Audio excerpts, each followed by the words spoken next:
Hello, magandang umaga po sa ating lahat.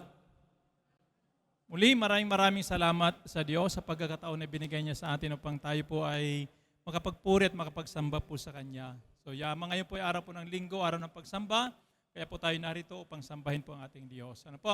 At bahagi po ng pagsambang ito ay ang pag-aaral at pagbubulay-bulay ng Kanyang mga salita. Kaya ngayon po sa umaga ito, tayo po ay dadako sa pag-aaral ng salita ng Diyos. Ipagpapatuloy lamang po natin yung ating pong series na pinag-uusapan patungkol po sa buhay po ni Joseph. Nung nakaraan ay tinalakay po natin yung chapter 43 ng aklat ng Genesis. Ngayon po ay tatalakayin po natin ang Genesis chapter 44, verse 1 hanggang verse 34. At ang title po ng ating pag-aaral ay The Test That Revealed a Changed Heart. Ano po? Basahin lamang po natin. Okay, kung inyo pong nakikita dyan. Okay, sundan po natin sa pagbabasa. Inutusan ni Jose ang kanyang katiwala, punuin mo ng trigo ang kanilang mga sako at bago mo isara ay ilagay mo ang salaping ibinayad nila. At sa sako ng pinakabunso, ilagay mo pa ang aking kupang pilak. Ginawa naman ng katiwala ang iniutos sa kanya. Kinabukasan, maaga pa'y umalis na ang magkakapatid, sakay ng kanilang mga asno. Hindi pa sila nakakalayo sa lungsod, inutusan ni Jose ang kanyang katiwala. Habulin mo ang mga taong iyon at sabihin mo sa kanila, bakit naman ginantihan ninyo ng masama ang kabutihang ipinakita namin sa inyo? Bakit ninyo ninakaw ang kupang pilak ng aking Panginoon? Yun ang iniinuman ng aking Panginoon at ginagamit din niya yun sa panghuhula. Napakalaking kasalanan ang ginawa ninyong ito. Verse 6, inabutan sila ng katiwala at gayon nga ang sinabi sa kanila. Sumagot naman sila, ano pong ibig ninyong sabihin? Bakit kayo nagsalita ng ganyan? Ni sa isip ay hindi namin magagawa. Iyan. Nakita naman ninyo, nakarating na kami sa Kanaan. Gayon may ibinalik pa rin namin sa inyo ang salaping nakita namin sa loob ng aming sako. Bakit kami magnanakaw ng pilak o ginto sa tahanan ng inyong Panginoon? Ginoo, kung makita po ninyo sa sinuman sa amin ang kupang sinasabi, ninyo ay dapat mamatay at alipinin ninyo kaming lahat. Mabuti, tugon ng katiwala, kung kanino makita ang kupa, siya ang gagawing alipin. Makakalaya na ang iba. Ibinaba nila ang kanilang mga sako at pinagbubuksan. Isa-isa, itong hinalughog ng katiwala mula sa pinakamatanda hanggang sa pinakabata at natagpuan ng kupa sa sako ni Benjamin. Pinunit nila ang kanilang damit sa tindi ng kalungkutan. Ikinargang muli sa asno ang kanilang mga sako at bumalik sa lungsod. Nasa bahay pa si Jose nang magbalik si Juda at ang kanyang mga kapatid. Pagdating doon, sila yumukod sa kanyang harapan. Sinabi ni Jose, ano itong ginawa ninyo? Hindi ba ninyo alam na marunong akong manghula? Wala kayong maitatago sa akin. Wala na po kaming masasabi, sagot ni Juda. Wala po kaming maikakatuwiran sa mga pangyayari. Diyos na po ang nagbunyag ng aming pagkakasala. Kaya hindi lamang ang kinakitaan ng kupa, kundi lahat kami alipin na ninyo ngayon. Sinabi ni Jose, hindi ko gagawin iyon. Kung kanino nakita ang kupa, siya ang gagawin kong alipin. Ang iba ay makakauwi na sa inyong ama. Lumapit si Juda kay Jose at ang sabi, nakikiusap po ako, Ginoo, kung inyong mamarapatin, huwag sana ninyong ikagagalit ang turing ko sa inyo'y para na kayong paraon. Ginoo, tinanong ninyo kung mayroon pa kaming ama at kapatid. Ang sabi po namin ay may ama kaming matanda na at bunsong kapatid na anak niya sa katandaan. Patay na ang kapatid nito at siya na lamang ang buhay na anak ng kanyang ina. Kaya mahal na mahal siya ng aming ama. Iniutos ninyong dalhin namin siya rito upang inyong makita. Ipinaliwanag po naming mahirap ilayo sa aming ama ang bata sapagkat maaaring ikamatay niya ito. Ngunit ang sabi naman ninyo'y hindi na ninyo kami tatanggapin dito kung hindi namin siya maihaharap sa inyo. Ang lahat ng ito ay sinabi namin sa aming ama nang umuwi kami. Muli kaming inutusan ng aming ama na pumarito upang bumili ng kaunting pagkain. Ipinaalala namin sa kanya na hindi ninyo kami tatanggapin kung hindi kasama ang bunso naming kapatid. Sinabi po niya sa amin, alam naman ninyong dalawa lamang ang anak ng kanilang ina. Wala na ang isa, maaring siya'y niluray ng mabangis na hayop. At kung ang natitira ay isasama pa ninyo, maaring mamatay ako sa dalamhati. Ang buhay po ng aming ama ay karugtong na ng buhay ng bata. Kaya kung babalik kami na hindi ito kasama, tiyak na siya'y mamamatay. Kapag nakita niyang hindi namin kasama ang bata, malalagutan siya ng hininga dahil sa kalungkutan. Verse 32, ang isa pa'y itinaya ko ang aking buhay para sa bata. Sinabi ko po na kung siya'y hindi ko maibabalik, ako ang buntunan niya ng sisi. Kaya kung papayag kayo, ako na ang alipinin ninyo sa halip na itong aking bunsong kapatid. Pahintulutan na ninyong isama siya ng iba kong mga kapatid. Hindi po ako makakauwi kung hindi kasama si Benjamin. Hindi ko po makakayanan ang matinding dagok na darating sa aming ama kung iyon ang mangyayari. Yan, pagpalain po ang pagkabasa ng salita ng Diyos. Okay? Bago tayo magpatuloy, tayo muna sumaglit tayo mo at manalangin. Dakilang Diyos sa aming Ama, sa umagang ito kami po'y nagpupuri at nagpapasalamat sa inyong walang hanggang kabutihan at katapatan at pag-ibig, Panginoon, sa buhay ng bawat isa po sa amin. Salamat sa iyong biyaya, sa iyong grasya, sa iyong pagpapala, Panginoon, na patuloy po ninyong ipinapadama at ipinapakita po sa amin. Purihin, sambahin, O Diyos, ang iyong dakilang pangalan. Sa umagang ito, salamat din po dahil kami po, Panginoon, Ama, ay may pagkakataon upang tunghayan, pag-aralan, pagbulay-bulayan ng inyong po mga salita. Narito, aming Ama, idinudulog po namin sa inyo sa umagang ito ang aming pag-aaral na ito. Samahan niyo po lamang nawa kami, pangunahan niyo kami, bigyan mo kami ng sapat na karunungan, kaalaman, katalinuhan, upang maintindihan po namin, O Diyos, ang mga salita mo na aming pag-aaralan. Pangunahan niyo kami, hayaan mo, Diyos, ang banal na Espiritu, ang siyang mamayani sa aming kalagitnaan, magturo sa amin at magpalahos sa amin. Parangalan kayo, Diyos, sa aming pong mga buhay sa umagang ito, sa magitan ng inyong pong mga salita. Ang lahat ng ito ay samot dalangin namin sa inyo, aming Ama, sa pangalan ni Jesus. Ito po aming samot dalangin, lahat ay magsabi ng Amen and Amen. Purihin po ang pangalan po ng ating Panginoon. So alam po naman natin ang kwento, bago tayo magpatuloy, na nung nakaraan sa ating pong pag-aaral ay nagkita si Jose at ang kanyang mga kapatid, nung dumating po yung mga kapatid ni Jose doon sa Kanaan para bumili ng pagkain. Nung dumating sila, ay pinapunta kaagad ni Jose doon sa bahay niya mismo.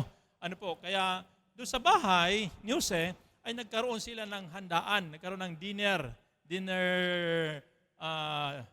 fellowship, doon sa bahay po mismo ni Jose. Ngayon, sabi dito, habang sila po ay nagkakainan, naka-arrange po sila doon sa table mula sa pinakamatanda patungo sa pinakabata. As yung kanilang pagkain, nanggagaling po si Joseph ay nakabukod po yung kanyang lamisa. Ang kanilang pagkain na inakain ay nanggagaling doon sa lamisa ni Joseph. Pero si Benjamin, pinakabunsong kapatid, ay binibigyan po siya ng 6 na dobling pagkain. Mas marami sa kanya binibigay. So, yun ang tagpo. So, nagkainan sila, nag-inuman sila nung gabing yon, lahat sila magkakapatid. Pero at that time, hindi pa nila kilala si Joseph. Bagamat si Joseph, kilala na niya kung yung kanyang mga kapatid. Take note, dapat maintindihan po natin, hindi pa kilala ng mga kapatid na ito ang kanilang kapatid na si Joseph. Ang pagkakilala lang nila, si Joseph ang gobernador ng Ehipto. Okay? So ngayon sa tagpong ito, kinabukasan, kinaumagahan ay pinauwi na sila. Dahil ang kanilang pakay sa pagpunta doon sa Ehipto ay para bumili lang ng pagkain, dahil tagutom nga ang panahong iyon. So ngayon ay inutos ni Jose doon sa kanyang katiwala, okay, na lagyan na ng pagkain, ng mga trigo, yung kanilang mga sako. Pero ang utos ni Jose, sabi doon sa kanyang katiwala, na pag napuno na yung sako, ibalik mo yung kanilang pera na pinambayad. Tapos doon sa pinakabunso na sako, sa pinakabunso na dala ng sako, doon mo ilagay yung aking kupa. Alam mo yung kupa? Yung yung inuman na tasa nung gobernador o ni Jose, inuman. Pilak po 'yon, mamahalin po 'yon. At sabi nga, iyon ay ginagamit niya sa pag-inom at ginagamit niya rin sa panghuhula daw. Sabi doon sa ating pong binasa. So, sa madalit sabi, tapos na po. Yun, pauwi na ho sila sa Kanaan, pabalik na ho sila sa Kanaan, yung magkakapatid. Pero hindi pa sila nakakalayo. Inutusan muli ni Jose ang kanyang mga tauhan. Sabi nga nun, habulin nyo sila. Habulin nyo sila. At nung hinabol, ay inakusahan po itong mga magkakapatid na sila po ay nagnakaw ng kupa, nung inuman po ng gobernador. So ngayon ay tinanggihon nila, pero nung hinalughog po, nasumpungan yung kupa doon sa sako ng pinakabunso na kapatid na walang iba kundi si Benjamin. Kaya dahil sa pangyaring yon, ay sobrang nalungkot po yung magkakapatid at sila po ay, sabi doon, pinunit nila kanilang damit at sila po ay sinakay ulit sa asno yung kanila pong mga dala at bumalik po sila doon sa Ehipto at sila po muli ay humarap kay Joseph. At sabi nilang ganon, hindi nila ginusto yon, pero wala na sila may pangatuwiran dahil nasumpungan sa kanila yung kupa. Pero sabi ganon, ni Judah, si Judah po ang humarap, sabi niya ganon, kami po ay alipinin nyo ng lahat. Pero sabi ni Jose, hindi ko po kayong alipinin lahat. Kung sino lamang kung saan natagpuan yung kupa, siya lamang yung aking alipinin. So sinadya talaga yun ni Jose para doon sa kanyang kapatid na si Benjamin. Ayun. So ngayon ay hindi pumayag po itong si Judah, kaya siya po ay nakiusap. Siya ay nakiusap kay Joseph na kung maari ay siya na lamang yung iiwan, basta si Benjamin ay ibalik po doon sa kanyang tatay. Sapagkat sabi niya, ikamamatay ng tatay namin, na hindi po makabalik itong si Benjamin. Yan. Isa pa, sabi niya, nangako po ako sa aking tatay na kapag hindi po may balik, ako ang pagbuntunan ng sisi, sabi po ni Judah. So sa madalit sabi, ay ganun po ang nangyari. Ngayon ay dito sa mga pangyayaring ito, sa ating pagsisimula sabi nga, one of the greatest evidences of genuine spiritual transformation is a changed heart. Yung pagbabago ng puso. Kasi inilagay po ni Joseph sa sitwasyon, itong mga magkakapatid, na kung saan ay para makita po niya kung talagang totoo nang nabago ang buhay ng mga kapatid niya. Bakit? Kasi doon sa una, dati, ang mga kapatid niya ay masama ho ang loob. Masama po ang kanila pong buhay. Kung ating titingnan, sabi nga, people may change their appearance, habits, or circumstances, but only God can truly change the heart. Di ba? Totoo po yun. Sapagkat si Joseph, nakita po niya yung kanyang mga kapatid, na talagang mga masasama sila. Sapagkat unang-una ay kanila pong pinagkanulok, inabando na yung kanilang kapatid na itong si Joseph. Noong maliit pa siya. Pero ngayon ay gustong tingnan ni Joseph na kung nabago na ba talaga ang kanilang puso. Hindi na ba sila katulad ng dati? Kaya nga minsan ay gusto natin sabihin sa ating pong buhay na ang pagbabago, kaya ngayon ating pag-aaral ay pinamagatan po nating the test that revealed a changed heart. The test that revealed a changed heart. Ito yung pagsubok para maipalitaw kung nabago na ba talaga ang ating pong puso. Kaya dito sinusubok po ni Joseph, yung kanyang mga kapatid, para makita kung talagang nabago na ang kanilang puso. Kaya nga, isa daw po sa pinaka-evidence, pinaka-katibayan na talagang nabago na ang ating pong buhay, nagkaroon na ng pagbabago, yung nabago ho ang ating puso. Minsan pwede hong mabaguhin natin yung ating pong appearance. magpa-plastic surgery lang tayo o kaya gumamit tayo ng mga cosmetics, ano po, pwede na mabago yung ating pong itsura. Ano po, pwede natin baguhin yung ating pong ugali. Ayan. Pwede natin sabihin na mula ngayon, ayaw ko nang maging masungit. Ayaw ko na maging mura. Pwede natin magawa yon. Okay? Pwede rin po natin baguhin yung circumstances natin, yung nakapaligid sa atin, yung ating po mga buhay, kung ano po ang ginagawa natin sa araw-araw, pwede natin baguhin yon. Pero, sabi nito, only God can truly change the heart.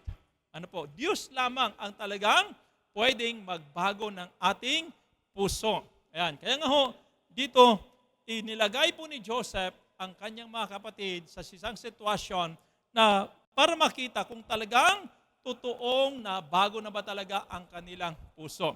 Kaya sabi nga sa Genesis chapter 44, sa ating pong binasa, Joseph deliberately placed his brothers in a situation that resembled the sin they committed years ago. Yan, inilagay po niya sa sitwasyon na para maalala po ng kanyang mga kapatid yung kanilang nagawang kasalanan noon.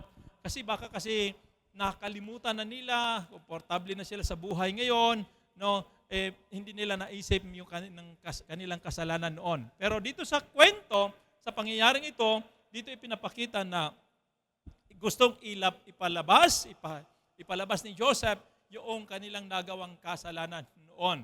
Anong kanilang kasalanan? Sabi ito, they had once betrayed Joseph, abandoned him, and sold him into slavery. Yan, yun ang kanilang dating nagawa. Kanila hong ipinagkanulo si Joseph, kanila pong iniwanan si Joseph, ang kanila pong ibinenta si Joseph para maging slave o alipin. Pero ngayon, sabi ito, Joseph wanted to see whether they were still the same men or whether God has worked repentance and transformation in their lives. Ngayon gusto na makita ni Joseph kung bago na ba talaga ang kanila pong buhay. Kung talagang binago na ng Diyos ang kanilang puso. Di ba? Kasi dati masama ang kanilang ginawa. Pero ngayon, gusto makita ni Joseph kung nagbago na ba talaga sila. Okay? Kaya yung chapter na ito, chapter 44, it teaches us that God often uses tests to reveal what is truly in our hearts and to demonstrate the reality of His transforming grace. Kaya, yung chapter 44, nagtuturo daw po sa atin na madalas daw po ginagamit ng Diyos ang pagsubok. Yan, pagsubok, para maihayag kung ano talagang totoong nilalaman ng ating pong puso at para maihayag din po ang katotohanan ng mga ginawa ng Diyos sa ating buhay na pagbabago. Dahil sa Kanya biyaya, dahil sa Kanya grasya. Ang take note ang Diyos lang ang nakakagawa ng pagbabago sa buhay natin. At ang pagbabagong iyan ay ginawa na ng Diyos sa ating buhay. Ngayon, gusto niya makita kung talagang totoong may pagbabago. Ano pong mga katotohanan na ito na gusto makita sa atin? Sabi nga rito, sa God's tests are not meant to destroy us but to reveal and refine what He has accomplished within us. Yan. Kaya ginagamit ng Diyos minsan ang pagsubok sa ating buhay, hindi para tayo isirain. Hindi para tayo ay wasakin. Kundi ginagamit ang pagsubok para i-reveal kung ano po yung ating pong nilalaman ng ating puso at para i-refine or linangin po yung ginawa ng Diyos sa ating buhay. Take note mga kapatid, minsan lang may ginawa ang Diyos sa ating buhay. Ano ba yun? Binago tayo ng Diyos. Di ba? Kaya nga sabi sa 2 Corinthians 5:17, if anyone is in Christ, he is a new creation. The old has gone, behold, the new has come. Binago na tayo ng Diyos. Mayroon tayong bagong pagkatao. Kaya lamang, minsan ang lumalabas pa rin sa atin ay yung lumang pagkatao. Ngayon, kaya dinadaan tayo sa pagsubok para malaman kung talagang nabago na ba talaga ang buhay natin. O kaya naman, gusto ng Diyos na linangin pa yung pagbabagong iyon sa ating buhay. Minsan kasi ang pagbabago, rough pa siya. Kaya gusto talaga niyang maging makinis ka. Ayan, makinis ang iyong buhay. Sa harapan ng Panginoon. Kaya minsan gusto niyang dalisayin sa pamamagitan po ng pagsubok. Okay? Kaya nga sa pag-aaral po natin, unang-una, sabi rito, tests reveal the true condition of the heart. Okay? Ang pagsubok daw po, ito po ay naghahayag ng totoong condition ng puso. Okay, balikan natin ang aklat ng Genesis chapter 44, verse 1 to 13. Ano po, doon natin makikita yung paghayag po ng nilalaman ng puso ng mga kapatid ni Jose. Hindi na po natin babasahin, tuloy na po tayo. Kaya binasa na natin kanina. Sabi roon sa ating kwento, ano po, balikan lamang po natin. Sabi doon, Joseph instructed his steward to place his silver cup in Benjamin's sack. Di ba? Totoo yun, ginawa. Tinutusan po ni Joseph ang kanyang katiwala na ilagay yung kanyang kupa doon sa sako ng pinakabunsong kapatid. Ano po? Na walang iba kundi si Benjamin. Okay? Sabi doon, after the brothers left Egypt, they were pursued and accused of stealing the cup. Ano po? Nakaalis na sila ng umaga, naglalakbay na sila pauwi sa Kanaan. Sabi dito, pinahabol po sila at inakusahan na sila po ay nagnakaw. Anong ninakaw nila? Yung kupa. Okay? Okay? Sabi to, this situation created a powerful test. Okay, yung sitwasyon na yon ay talagang lumikha ng talagang matinding pagsubok. Ano po? Years earlier, sabi to, Joseph's brothers and had abandoned one favored son of Jacob. Sino yung favored son ni Jacob? Si Joseph. Yan. Dati, sabi doon, yung mga kapatid ni Jose, ano po, yung mga anak ni Jacob na ito, ay sila po ay binigyan ng pagkakataon na abandonahin ang kanilahong kapatid. Diba? Nagawa ho nila yon. Kapatid yun pero inabandona po nila. Pero ngayon, sabi to, they were given an opportunity once again to abandon another favored son. Iyon ay wala pa kundi si Benjamin. Okay? Alam niyo bakit? Kasi nga, itong si Joseph, alam po naman natin ang kwento, di ba? Si Joseph at saka si Benjamin ay magkapatid po yan. Magkapatid buo. Iisa ang kanilang nanay, iisa ang kanilang tatay. Okay? Ang tatay nila ay si Jacob at ang nanay nila ay si Rachel. Si Rachel, kung sa English ano po. Si Rachel. Yun ang kanilang nanay. So, sa kwento ay, di ba, naalala po natin sa kwento, si Joseph, siya yung pinakapanganay doon sa dalawa, ano po, pero sabi doon, baka siya wala na, ang alam ni Jacob ay wala na yung kanyang kapatid kasi nung ibinalita ho sa kanya, ibinalik ho sa kanya yung robe, yung sa kasuutan niya na kanilang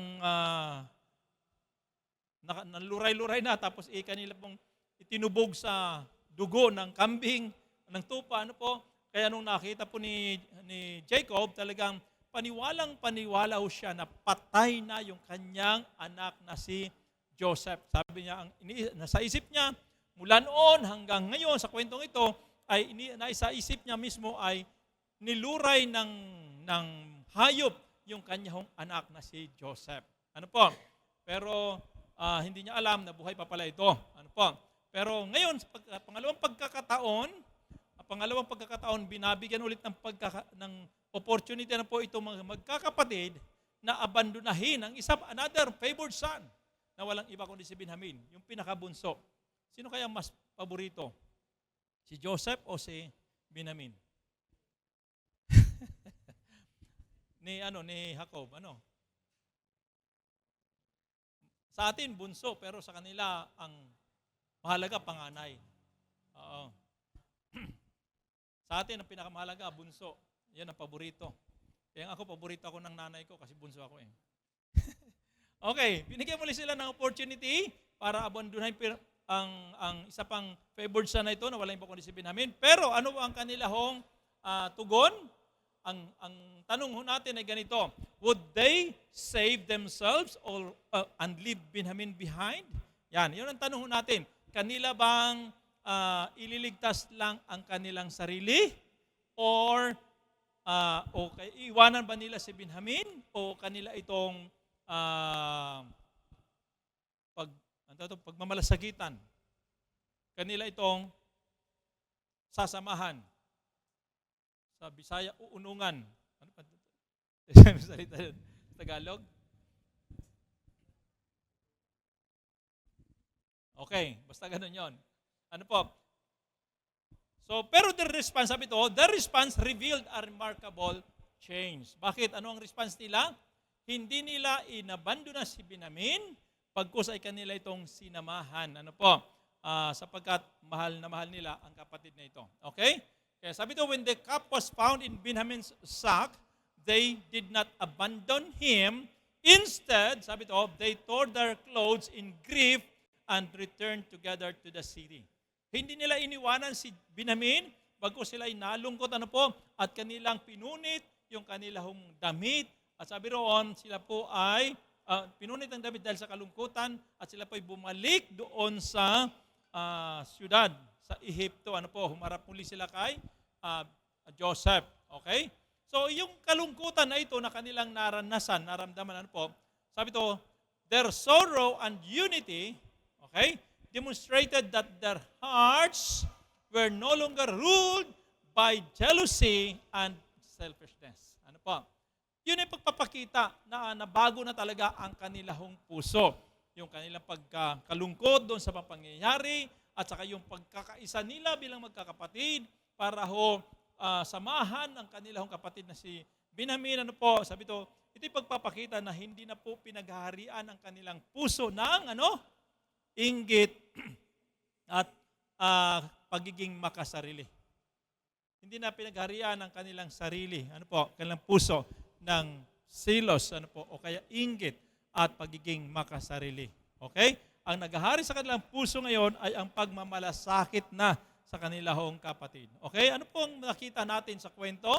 Sa una-una na ating pong binasa, ito po yung application po natin. Mga kapatid, trials, remember trials often reveal what is hidden beneath the surface. Madalas yung pagsubok, ito po yung naglalabas ng mga nakatago. Kaya sa Diyos, walang natatago. Walang nalilihim. Lahat ay ilalantad. At minsan, gagamitin ng Diyos yung mga pagsubok sa buhay para ilantad kung ano po ang mga itinatago natin. Tingnan natin ating mga katabi, may tinatago ba siya? Yan. Mayroon ba tayong mga tinatago? Pwede tayo makapagtago sa ating pong asawa. Pwede tayo makapagtago sa ating kapatid. Pwede tayo makapagtago sa ating kaibigan.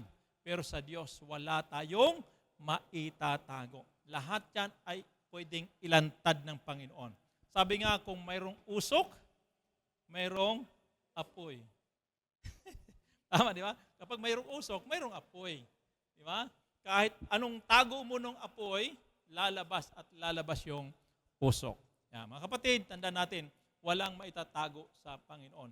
Kaya madalas, ginagamit ng Diyos yung test, ano po yung pagsubok para mailabas kung ano po yung mga nakatago. Pangalawa, na application, sabi ito, it is easy to appear faithful when life is comfortable. However, pressure exposes character. Okay? Madali daw po ang magpakita ng katapatan kapag ayos ang sitwasyon o buhay. Di ba? Madali lang Pag wala hong problema, walang pagsubok, maayos ang sitwasyon, pwede ho tayo magpakita ng katapatan. Pero kapag dumating na ho yung pressure, kapag dumating na yung problema, pagsubok sa buhay natin, doon ho makikita yung ating tunay na pagkatao. Doon makikita ang ating tunay na ugali kapag dumating na yung pressure sa ating pong buhay. Minsan bilang tao, sino sa inyo ang nailagay na sa alanganin ng kanya pong buhay? Na kung saan ay para bagang hindi ka na makaiwas kung minsan at ang resource mo o ang ginagawa mo para lang mapagtakpan o makaiwas ay magsisinungaling ka na lang. Nagawa nyo na ba yon? Ako nung maliit pa ako, siyempre, sa hirap po ng buhay noon, yung pera ay sobrang napakahalaga para ho sa akin. Minsan may nakita po akong piso sa lupa. Pero hindi akin yun hindi akin yun. Nakita ko, nung dinampot ko, sabi nung katabi ko, uy, akin yan. Ang totoo, sa kanya talaga yon. Pero dahil ako ang naunang dumampot, sabi ko, hindi akin to. Akin to, pinanindigan ko na kahit hindi akin. Dahil kinuha ko Di ba? Para huwag lang masabing ako'y nagkasala, nagkamali. Pinanindigan ko na. Diba? Minsan ganun tayo sa sitwasyon, ano po, na kapag tayo po ay nahuling nagkakamali at nagkakasala na, doon na ilalabas kung ano talaga ang totoong pagkatao natin. Ang totoo, kahit mabait ako, sinungaling pala. Di ba? Sinungaling pala, magnanakaw pala. Ayun, ano po. So, yun o ang aking pong buhay karakter noon, ano po. Kaya nga ho, minsan yung test, yun o ang maglalabas ng ating totoong pagkatao. Okay? Pangatlo, sabi ito, just as fire reveals the purity of gold, difficulties reveal the condition of the heart. Ano pa? Kung paano daw po yung ginto ay pinadadaan sa apoy para malaman kung talagang totoong ginto o talagang dalisay, ano po, ganun din po ang ating pong buhay, ang ating pananampalataya, idinadaan sa pagsubok para malaman kung ano talaga ang totoong kondisyon ng ating puso. Pure heart ba mayroon dyan sa puso mo? Pure ba ang iyong puso? Tunay ba? Dalisay ba ang iyong puso? So, dadaan minsan sa pagsubok para malaman kung talagang ito ay totoo. Eh mga kapatid, huwag nating isipin na kapag tayo may pagsubok ay tapos na ang lahat. Minsan, ang pagsubok na yan, ginagamit ng Diyos para i-reveal kung ano po yung nilalaman ng ating pong puso. Okay? So, kaya kung may pagsubok kayong dadaanan, pinagdadaanan sa buhay, yan, siyasatin nyo na lang ang inyong puso. Ano ba ang iyong reaction when it comes to tests, when it comes to trials in life? Ano ba ang reaction mo? Doon natin makikita, nabago ka na ba talaga ng Diyos o hindi pa? May totoo ka na ba talagang character na mula sa Panginoon o yung pa rin yung dati mong buhay? Okay? So, sa isang illustration, sabi nga, when a grape is squeezed, a grape juice comes out because that is what is inside. Di ba? Kapag piniga mo raw ang isang grapes, yung ubas, anong lalabas? Hindi ba Hindi ba orange? Yeah. Siyempre pag piniga mo yung grapes din po ang lalabas. Bakit? Kasi iyon ang nasa loob niya. So ganun din po tayo, sabi nga, when believers are squeezed by adversity, what comes out reveals what is in their hearts. Di ba? Kapag tayo naman ang piniga sa magitan ng mga pagsubok, sabi doon, kung ano po ang nasa loob ng ating puso, yun ang lalabas. Kaya ang tanong natin, ano ba ang lumalabas kapag tayo po ay piniga na? Faith or fear? Pananampalataya ba sa Diyos o takot? Trust or bitterness? Diba? Pagtitiwala ba sa Panginoon o kapaitan? Diba? Love or selfishness? Yan, pagmamahal ba? Pag piniga ka, pagmamahal pa ba ang iyong papakita o sarili mo ang iyong uunahin? Diba? Kaya mga kapatid, doon po natin maipapakita kung sino talaga tayo kapag tayo po ay na dumaan na sa pagsubok. Sabi nga sa James chapter 1 verse 3, because you know that the testing of your faith produces what? Perseverance. Okay? Ang ating pong pagsubok na pinagdadaanan, ito'y magbubunga ng katiyagaan. Tandaan natin mabuti ha. Kaya tayo sinusubok ng Panginoon para malaman kang talagang tayo po ay nabago na ang ating pong puso. Hindi na ba tayo nagrereklamo? Hindi na ba tayo naiinip? Kundi tayo ba ay nabago na ba talaga yung ating pong puso? Kaya nga ho mga kapatid, huwag nating muli, sa sinasabi po natin, yung pagsubok, siya pa maglalabas ng ating pong tunay na pagkatao. Okay? Pangalawa po tayo. Sa ating pag-aaral, sabi ito, genuine repentance produces genuine change. Yan, ang totoong pagsisisi, nagbubunga po ito ng totoong pagbabago. Verse 14 hanggang verse 17. Mga kapatid, tandaan po natin ang buti, pwede naman tayong magbago. Kaya meron tayong tinatawag na mga New Year's resolution. Pero minsan yung mga pagbabago ho natin ay hindi po talaga totoo, hindi genuine.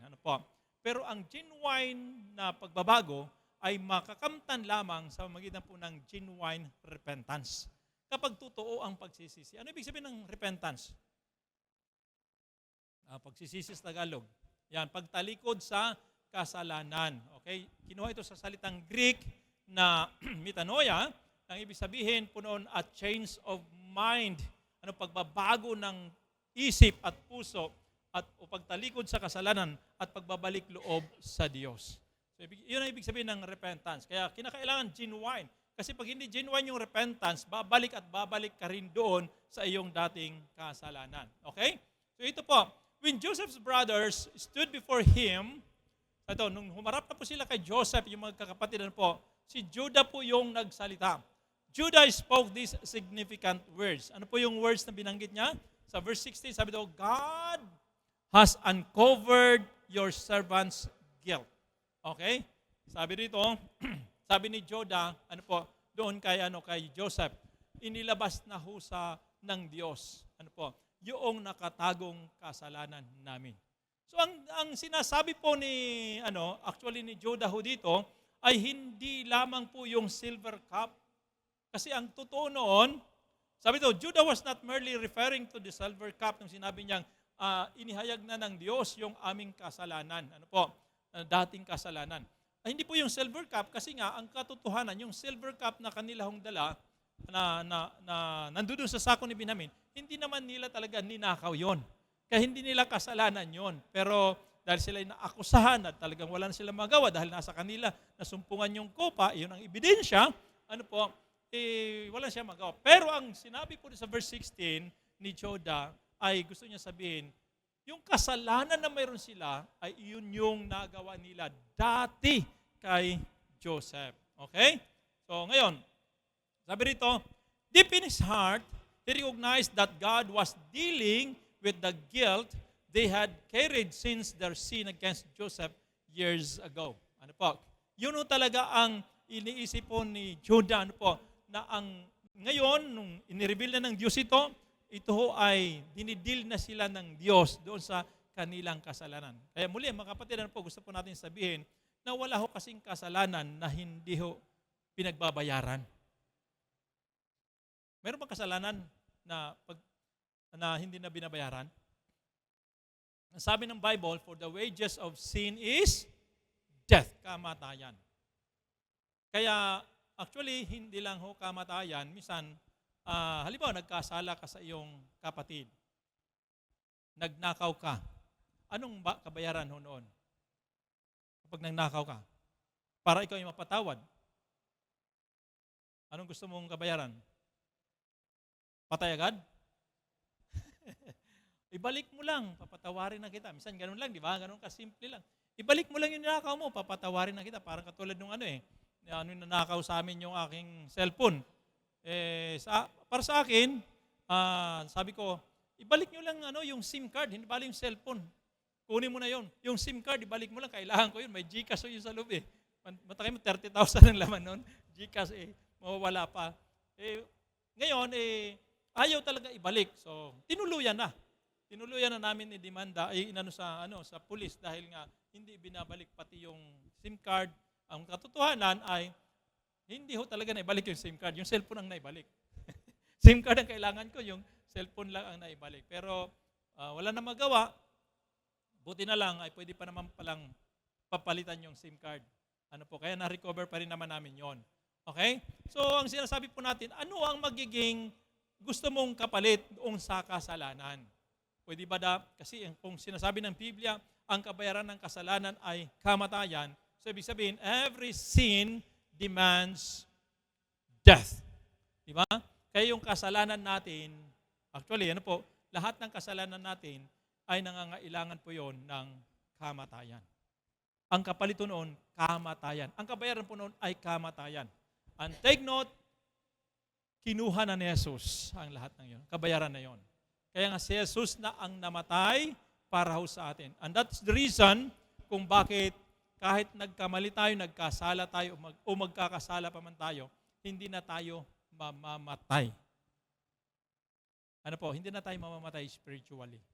Mamamatay tayo physically, pero spiritually, hindi na tayo mamamatay. Kung mamatay man tayo physically, sabi ni Jesus, muli kayong bubuhayin. Mabubuhay ka pa rin. Diba? Kaya nga, yun ang dahilan kung bakit si Jesus ay namatay. Para bayaran ang ating kasalanan.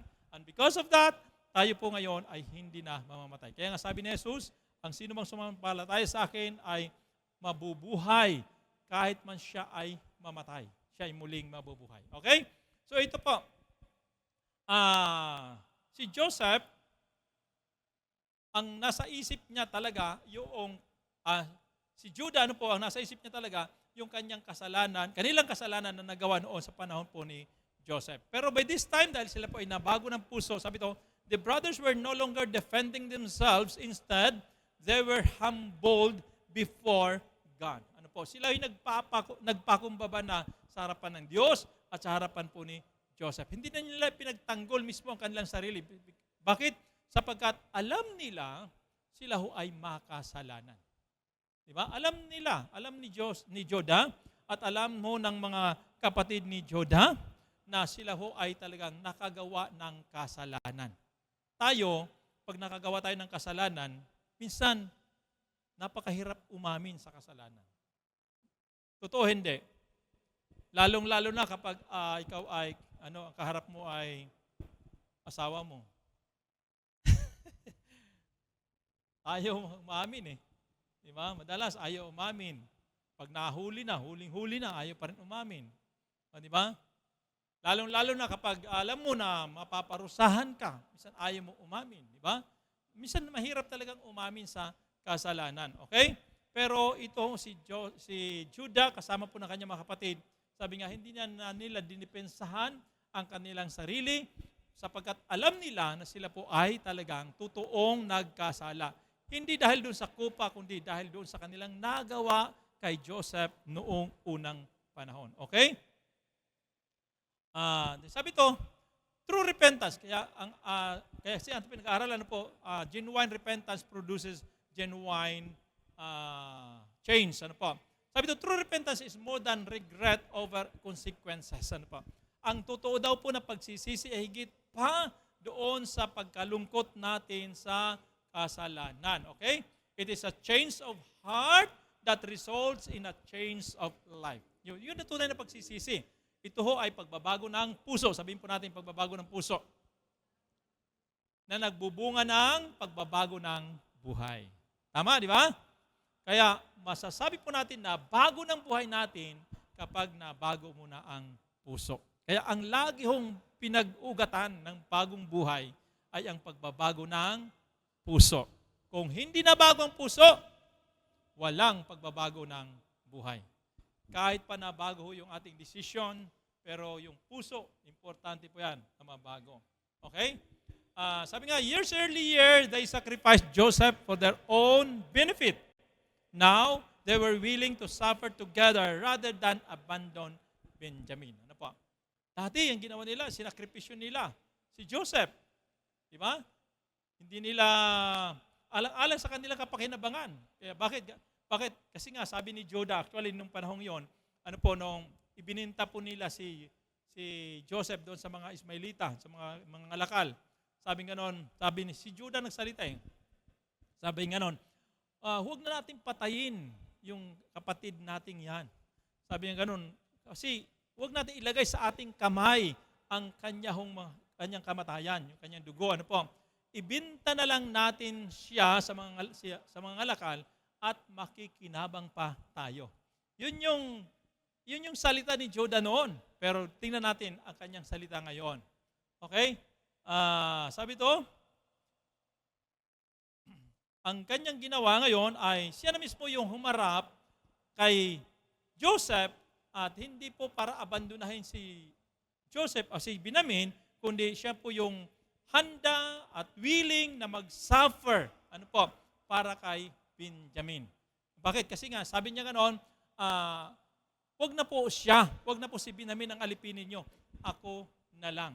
Dati, binintay niya si Joseph para maging alipin, pero ngayon, sabi niya, ako na lang ang alipinin. Ito yung kinuha niya ang bilang kapalit ni Benjamin. Ano po? So, pinapakita rito ang totoong pagsisisi ni Judah, sa kanyang kasalanan. In application, sabi ito, repentance is not merely feeling sorry for sin. So, yun ibig sabihin ng pagsisisi. Hindi lamang pagkalungkot at sabihin, sorry, nagkamali ako, nagkasala ako. Hindi po ganun ang ibig sabihin ng repentance. It is turning from sin, allowing God to transform our attitudes, our actions, and our relationships. Diba? Yun ang gusto kong ipakita ng sabihin ng repentance. Sabi niya 2 Corinthians 7:10, mayroong dalawang klase ng repentance. Sabi doon, worldly repentance produces what? Death. But worldly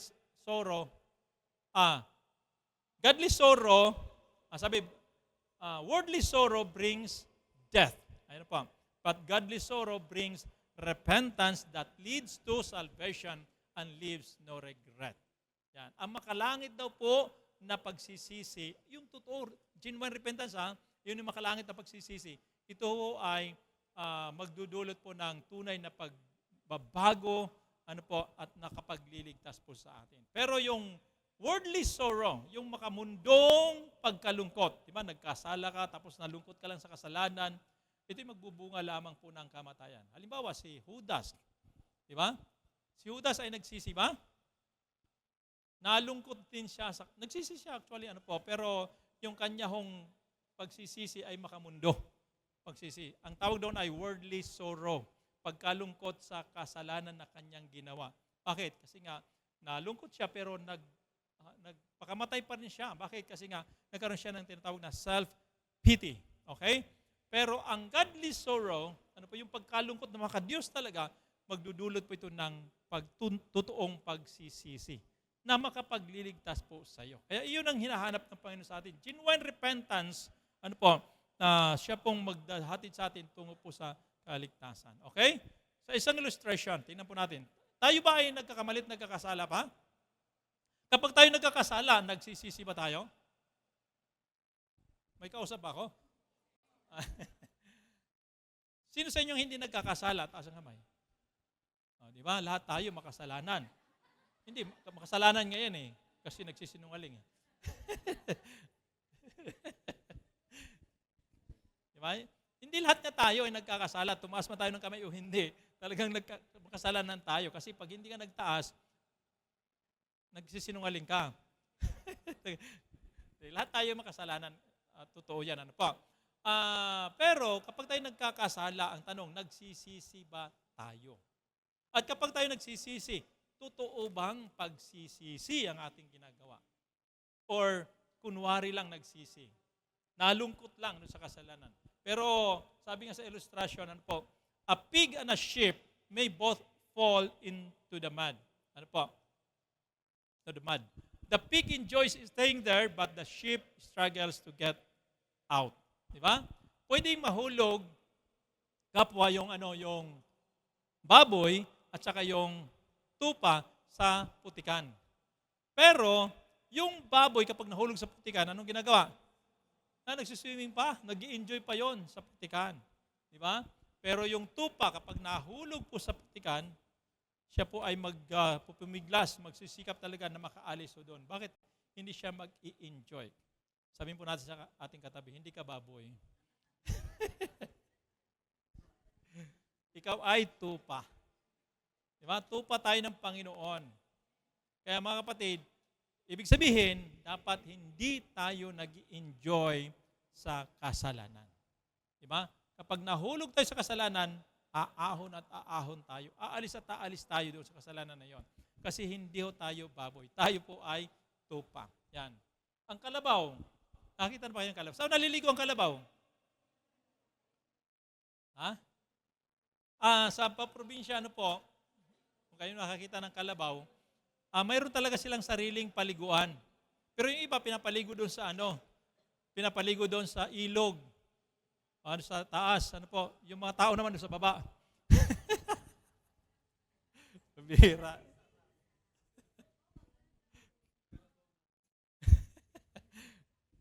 Pero sa amin, mayroon talagang tinatawag na palunayan. Palunayan. Ibig sabihin, yung hukay ng lupa na may tubig, tapos na yung tubig nagiging putik na, doon enjoy talaga yung kalabaw doon. Pero subukan mong ilagay doon ang pusa. Diba? Yung ibang mga hayop hindi nag-i-enjoy doon. Diba? Kaya mayroon talagang sarili na paliguan yung kalabaw. Okay? Sa amin ang tawag doon ay palunayan ng kalabaw. Ayun, Sasalita ako ng ibang wika. Lalo na yun. Okay. Sabi to, the true believer cannot remain comfortable in sin because God's Spirit creates a desire for holiness and obedience. Ano po? Hindi talaga mag-i-enjoy ang isang totoong Kristiyano, genuine Christian, hindi mag-i-enjoy sa kasalanan kasi mayroon siyang banal na espiritu sa kanyang puso. Siya pong maglilikha ng pagnanasa na maging banal at magsiging masunurin sa Panginoon. Di ba? Kaya mga kapatid, kung ikaw ay totoong Kristiyano, genuine Christian na, hindi ka dapat nag-enjoy sa kasalanan. Sabihin po natin sa ating katabi, huwag kang mag-enjoy sa kasalanan. Oo. Pwede tayo magkasala, pero huwag tayo mag-enjoy sa kasalanan. Ha? Umalis at umalis ka talaga doon sa kasalanan iyon. Okay? So, tuloy po tayo. Pangatlo na po tayo, true love is willing to sacrifice for others. Yan. Verse 18 hanggang verse 34, once again, ang ating pong pinakasentro ng kwento dito ay walang iba kundi si Judah. Ano po? Si Judah, kasi si Judah dito, siya po yung talagang nagpakita ng totoong pagmamahal at pagsasakripisyo ng buhay. Okay? Sabi to, the climax of the chapter is Judah's appeal on behalf of Benjamin. Kaya bakit ano sabi po ni Judah? Huwag na lamang po siya, ako na lang ang alipinin po ninyo. Kasi nga, nangako ako sa aking tatay na kapag hindi may balik yung bata, si Benjamin, ay baka siya ay mamatay. Ano po? Okay? So dito pinakita ni Judah, ano po? Sabi Judah described Jacob's deep love for Benjamin and explained the devastating grief his father would experience if Benjamin failed to return home. Ano po? Kapag hindi makabalik daw si Joseph, talaga ipinakita ni Judah yung kanilang usapan ng kanyang tatay noon bago sila umalis. Ano po? Na talagang ikamamatay ng kanyang tatay kapag hindi nakabalik si Benjamin, ang pinakamamahal niyang anak. Okay? Then Judah made an astonishing offer. So nagpakita, nag-offer po si Judah kay Joseph ng isang pangako. Ano po? Ano po 'yon? Sabi verse 33, now then, please let your servant remain here as my Lord's slave in place of the boy. Yan. Sabi niya ganoon, ako na lamang po ang maiwan ho dito at gawin mong alipin kapalit ng aking kapatid na si Benjamin. Yan. Ng batang si Benjamin. Okay? Kaya itong yung kanyahong pagpapasyang ito ay pagpapakita ng isang pagbabago ng kanyang buhay. Kaya sa ito, what a transformation na po. Talagang nabago na ang buhay. Bakit? Kasi dati, sabi ito, years earlier, Judah had participated in selling Joseph into slavery. Hindi lang, siya yung nag-suggest, tapos hindi lamang naman siya ang nasunod, kundi silang lahat nagkasundo talaga na ibinta itong si Joseph. Pero ngayon, sabi mo, now, he himself was willing to become a slave in order to save his brother. Diba? Dati gusto niya, iba ang maging alipin. Pero ngayon, gusto niya, ako na lang ang maging alipin. Di ba? Kaya talagang nababago ang buhay, yung pagpapasya. Sabi nga, this was the evidence of a changed heart. Ano po? Ito yung katunayan na talagang nabago na ang puso ni Joseph. Ni Judah. Ano po? So, in application, sabi ito, biblical love is demonstrated through sacrifice. Di ba? Ang totoong pagmamahal ay, ano sabi doon? Ipinapakita sa pamamagitan ng pagsakripisyo. Ano sabi ng Bible? Romans chapter 5 verse 8, but God demonstrated His love towards us in that while we were yet sinners, Christ died for us. Diba? Habang tayo makasalanan pa, hindi na hinintay ng Diyos na tayo po ay maging mabait, mabuti, tao. Ano po? Kahit tayo noong makasalanan pa, sabi doon, si Jesus ay namatay na para ho sa atin. Kaya ang totoong pagmamahal ay ipinapakita ito sa pamamagitan po ng pagsasakripisyo ng buhay. Yan. Ang tanong natin ay, handa ka bang magsakripisyo ng iyong buhay? Dahil sa pag-ibig? Hindi daw. Okay. Ang mundong ito, sabi nga, the world teaches us self-preservation and self-promotion. But God's love moves us to put the needs of others before our own. Di ba? Ang tinuturo ng mundo sa tao ay, ako muna. pagiging makasarili, ano po, yung tayo po ay ang mauuna lagi, ano po. Pero ang tinuturo ng Diyos, ang totoong pag-ibig, ano po, sabi to, siya po ay inuuna niya ang iba kaysa sa kanyang sarili. Yan. Kaya nyo bang gawin yon? Kaya ba natin gawin yon na unahin yung iba bago ang ating sarili? Minsan kasi ang nasa isip natin, ako muna. Ang kakomportablihan muna natin ang ating iniisip. Pero yung kapakanan ng iba, hindi natin naiisip. Okay? Sabi nito, true spiritual maturity is measured not by how much we know, but by how much we are willing to sacrifice for the good of others. Diba? Doon daw natin mapapatunayan na ikaw nga ay nagmamatured na bilang Kristiyano kung hindi dahil sa marami kang alam, kundi dahil sa kung gaano ka willing na magsakripisyo para sa kapakanan ng iba. Yun ang tunay na maturity, yung handa ka nang mamatay para sa iyong kapwa. Handa ka nang mamatay para sa iyong kapatid. Yan. Sabihin po natin sa ating katabi, handa ka bang mamatay para sa akin?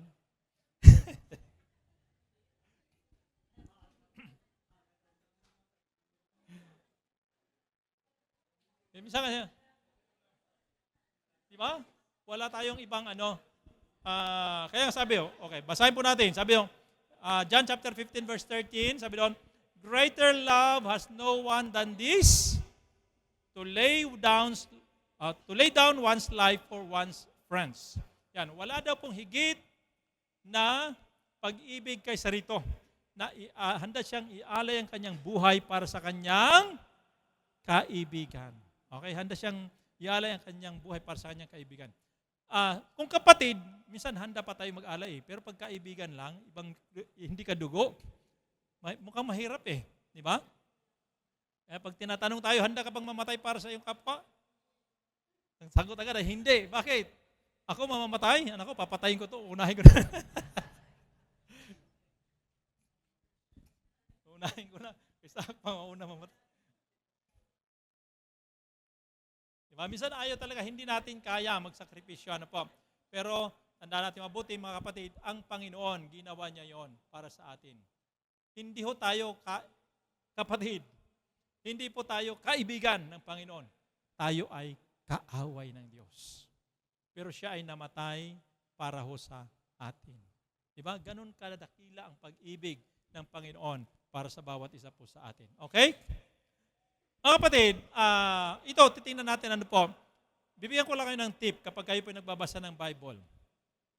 Kapag nagbasa ho tayo ng Bible, napaka-importante na hanapin natin sino si Kristo Jesus sa Biblia na ating binabasa. Yung kasi ang pinaka-importante sa lahat, kapag tayo nagbabasa ng Bible, sino si Kristo? Ano ba ang ipinapahayag ng mga salitang ito tungkol kay Kristo? Yan. Kaya itong Genesis chapter 44, tingnan natin si Kristo, sino po siya dito. Okay? Sabi dito, Judas' willingness to take Benjamin's place points us to Jesus Christ. Okay? Tumutukoy daw po kay Jesus Christ yung ginawa ni Judah na pagpapasya. Ano sabi ni Judah? Let me take his place. Sabi niya, ako na lang ang maging kapalit para sa kanya, kay Benjamin. Di ba? Kinuha ni Judah yung pwesto para kay Benjamin. Bakit? Si Benjamin dapat ang magiging alipin. Pero sabi ni Judah, ako na lamang ang alipinin. Kasi si Benjamin kasi ang sumpungan, nasa kanyang sako yung kopa. Siya yung may sala, kumbaga. Pero sabi ni Judah, ako na lamang po, kapalit po niya. Okay? Pero kung titingnan po natin, si Jesus, ganyan din po ang kanyang ginawa. Sabi nga, pero higit pa ang ginawa ng Panginoon. Jesus did far more. Okay? He not only offered to take our place, but He actually bore our punishment on the cross. Mga kapatid, ito po ang ginawa ng ating Panginoon Jesus. Higit pa sa ginawa ho ni Judah. Sabi doon, hindi lamang siya ay naging kapalit natin, kasi tayo yung makasalanan, dapat tayo mapapako sa krus. Sabi rito, He actually bore our punishment. Dinala pa niya yung ating kaparusahan doon sa krus ng Kalbaryo. Diba? Hindi lang niya inako yung ating kasalanan, dinala pa niya pati yung parusa, isinama na po niya doon sa cross ng Kalbaryo. Okay? Sabi nga, we were guilty, yet Christ became our substitute.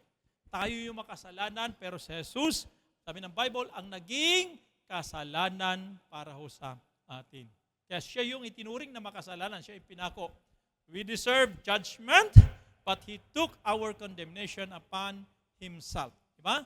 Tayo ang dapat hatulan, pero siya, kinuha niya yung ating kaparusahan.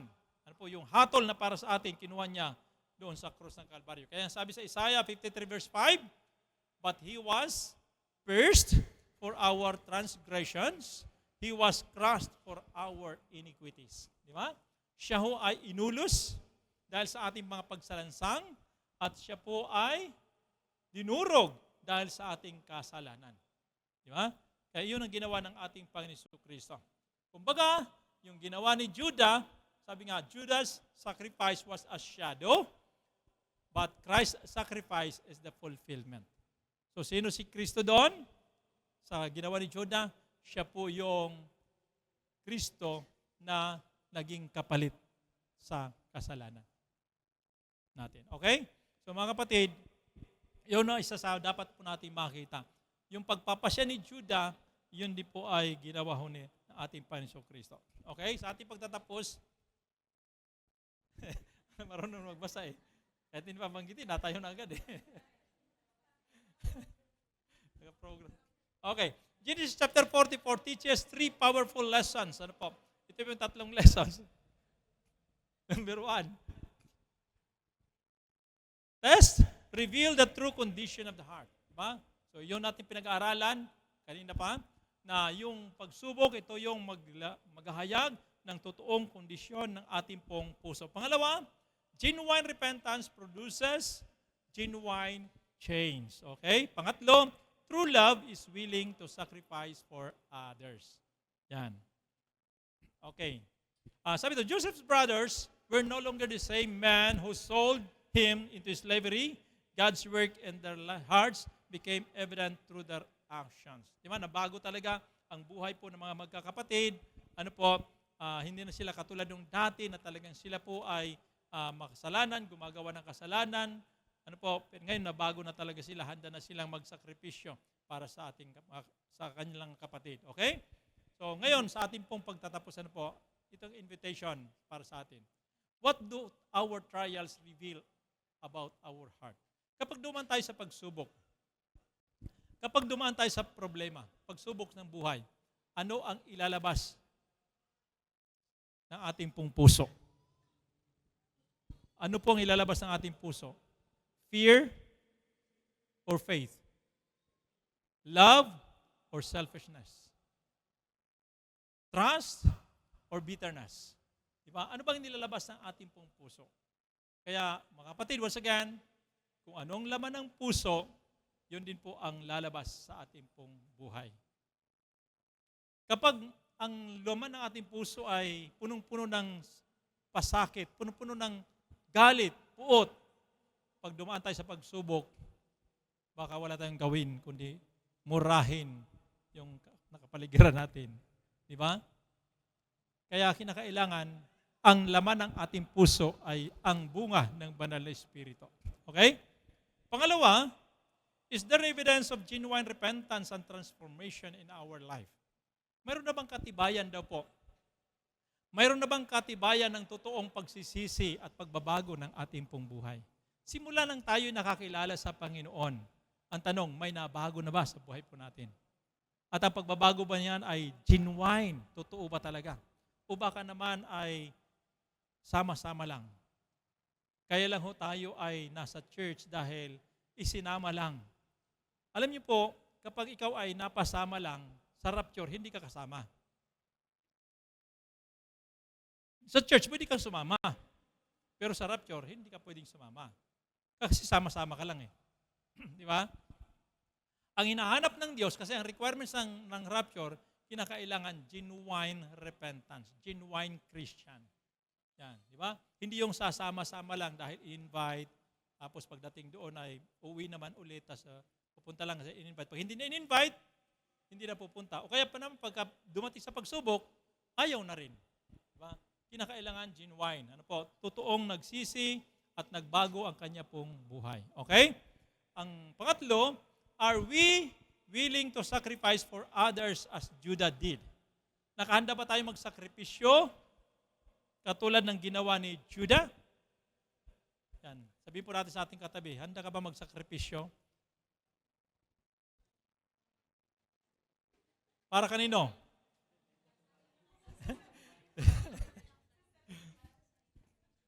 Depende daw sa pagsasakripisyohan. Una-una, handa ba tayo magsakripisyo para sa Panginoon? Handa ba tayo magsakripisyo para sa church? Handa ba tayo magsakripisyo para sa ating kapatid? Di ba? O handa ba tayo magsakripisyo para sa ibang tao? Di ba? Yung ibang tao na hindi pa nakakilala sa Panginoon, di ba?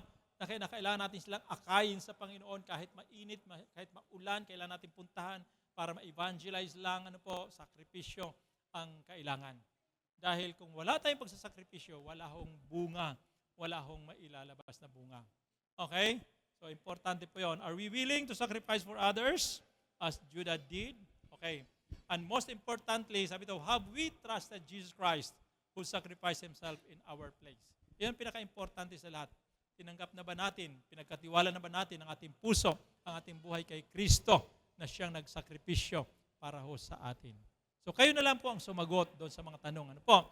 Ngayon, kailangan lang dito ay maging totoo tayo sa Diyos. Ano po? Kailangan lang dito ay maging makatotohanan tayo sa ating pong sagot sa harapan po ng Panginoon. Hindi nyo kailangan akong sagutin sa mga tanong na ito, kailangan sa Panginoon kayo sumagot. Kaya siguro sa paglapit natin sa Panginoon, tanongin natin, Lord, totoo na ba talaga ang puso ko sa iyo? Totoo ba talaga na ako po ay totoong nagsisi na ba talaga? O hindi pa? Kaya sa umaga ito, tayo pong lahat ay magsitayo, tayo po ay mananalangin,